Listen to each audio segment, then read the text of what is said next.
Fearful. Halo teman-teman.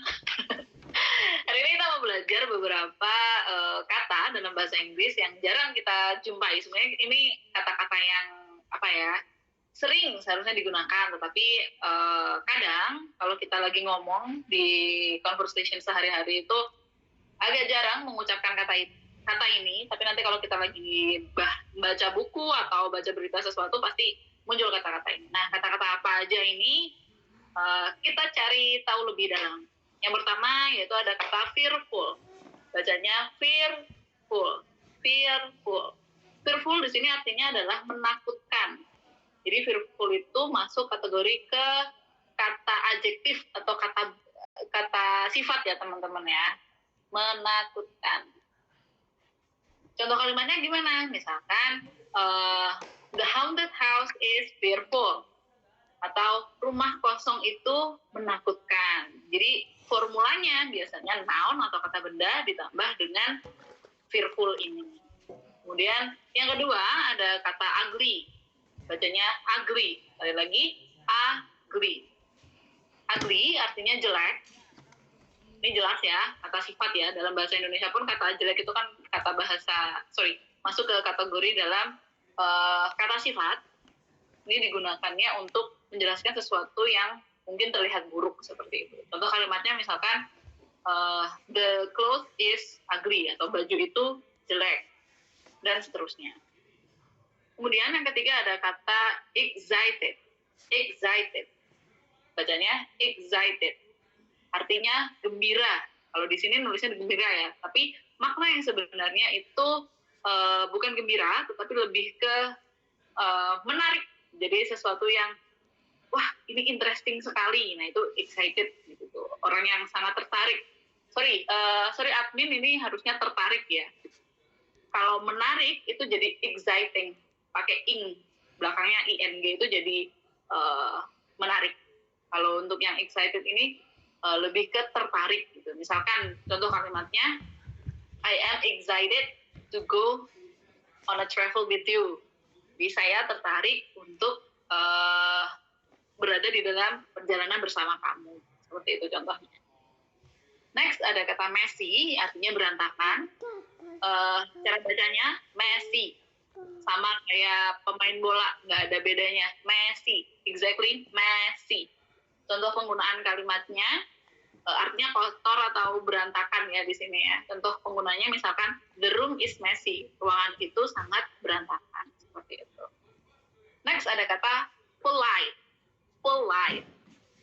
Po-nya tidak dibaca secara jelas polite, tetapi lebih ke hampir O. Jadi cuma setengah O doang. Polite gitu.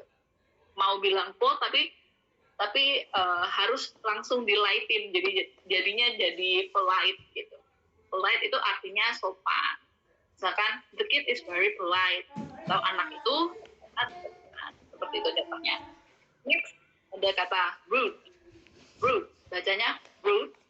R kan, huruf R itu kan dalam bahasa Inggris kita tidak menyuarakan secara jelas rude gitu kan, enggak ya. Makanya kita setengah R doang, rude.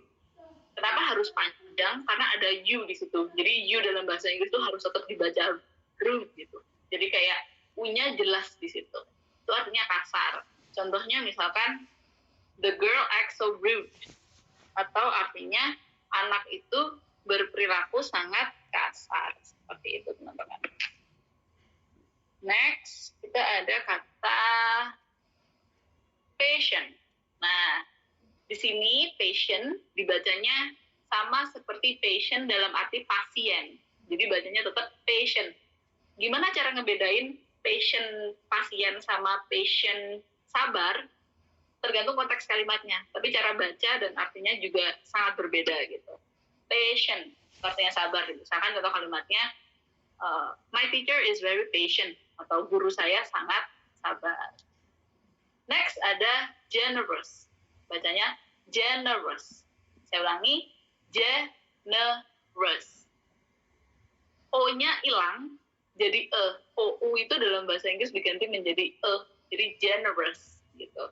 R-nya tetap dibaca setengah dalam bahasa Inggris. Artinya dermawan. Misalkan, Mr. Tommy is very generous. Atau Pak Tommy sangat dermawan, suka memberi ya.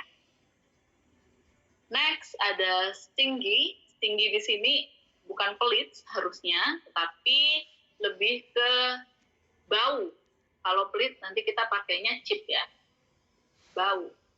Bacanya sekali lagi stingy. Stingy. Tapi ada beberapa aksen juga. Tapi kalau biasanya di aksen British itu dia pakainya sting gitu. Jadi benar-benar dibaca apa adanya stingy gitu. Tapi kalau American, orang-orang dari Amerika gitu ya, biasanya lebih ke G-nya tuh dibaca jelas kayak stinky gitu. Artinya bau. Misalkan the socks is very stinky atau kaos kaki itu sangat bau. Next kita ada foolish, bacanya foolish. Double O itu jadi U, jadi dibacanya foolish. Artinya bodoh. Penggunaan katanya sama seperti stupid yang biasa teman-teman dengar sehari-hari. Misalkan my old friend was very foolish, atau teman lamaku sangat bodoh. Tapi foolish ini kategorinya masuk ke, apa sih bedanya foolish sama stupid gitu ya? Kalau stupid itu dia masuk ke kategori kata yang kasar, jadi itu nggak boleh dipakai di conversion yang formal gitu. Kalau foolish itu masih bisa dipakai di conversion yang formal, tapi tetap aja artinya bodoh gitu ya. Yang selanjutnya kita ada kata yang berarti tumpul, itu dalam bahasa Inggris kita pronunciation-nya sebagai dull atau dul, sama aja. Aksennya tergantung siapa yang ngucap. Kalau yang British biasanya dull, tapi kalau Amerika ada yang bilang she's a dull. Gitu. Jadi sama aja, dull, dul itu sama. Penggunaannya sama kayak foolish tadi, artinya dulnya ini tapi lebih ke tumpul karena benda gitu ya. Misalkan my pencil is dull atau my pencil is dull, sama aja artinya. Atau pensilku sangat tumpul. Next ada punctual. Punctual di sini ada kesalahan tulis ya. Harusnya nggak ada huruf H di tengah situ, jadi cuma P-U-N-C-T-U-A-L atau artinya tepat waktu. Bacanya sekali lagi punctual. Punctual. Punctual. Artinya tepat waktu. Contoh kalimatnya, I came to the school punctually. Atau saya datang ke sekolah dengan tepat waktu. Next, ada kata yang berarti menggemaskan. Di sini katanya adalah adorable. Lagi, adorable. Adorable. R-nya hilang, E-nya dibaca, tapi tipis aja. Adorable. Artinya menggemaskan. Contoh kalimatnya, the doll is very adorable. Atau boneka itu sangat menggemaskan. Next, kita ada kata horrible. Horrible. Horrible.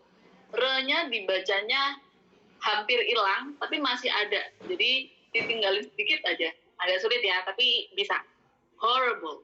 Horrible. Gitu.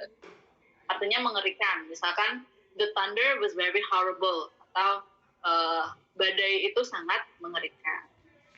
Next, kita ada kata thick. Bacanya thick. Lidahnya digigit di depan. Thick artinya tebal. Misalkan, the book is very thick. Atau buku itu sangat tebal. Next, kita ada kata thin. Jadi, di dalam bahasa Inggris ya teman-teman, huruf TH itu harus dibacanya tuh di depan. Hampir kayak huruf F. Thin. Kalau kita mau bilang F kan F gitu ya di belakang. Nah, kalau kita TH itu di depan, jadi ngomongnya thin, thick, gitu. Jadi kadang kalau dengar lagu selip S, itu karena sebenarnya bukan S, tapi lebih ke TH, jadi ada di depan, ada di ujung lidah, gitu. Thin di sini artinya tipis, misalkan, I have a very thin skirt, maybe. Skirt itu, rokku sangat tipis, gitu ya. Contohnya. Next, ada kata narrow, atau dalam arti bahasa Indonesianya sempit. Cara bacanya narrow. Narrow, ini sama aja ya. O-nya nggak boleh dibaca narrow, gitu nggak boleh, karena ada W di situ, ada huruf B di belakang, jadi dia cuman kebacanya jadi E, narrow, gitu. Kemudian R-nya juga nggak boleh terlihat jelas, karena bahasa Inggris ya teman-teman, jadi R-nya itu nggak jelas kebaca. Artinya sempit, misalkan, the road is very narrow atau jalan itu sangat sempit. Next, kita ada cowardly. Cowardly. Kita bacanya cowardly. Kenapa K? Karena CO, jadi bacanya K. Sama dengan kalau teman-teman ingat bahasa Inggrisnya sapi, COW kan, itu bacanya kan cow. Nah di sini juga sama, cowardly, artinya penakut. Contohnya, my uncle was a coward. Tapi kalau di sini seharusnya bukan penakut ya, teman-teman. Cowardly itu lebih ke pengecut.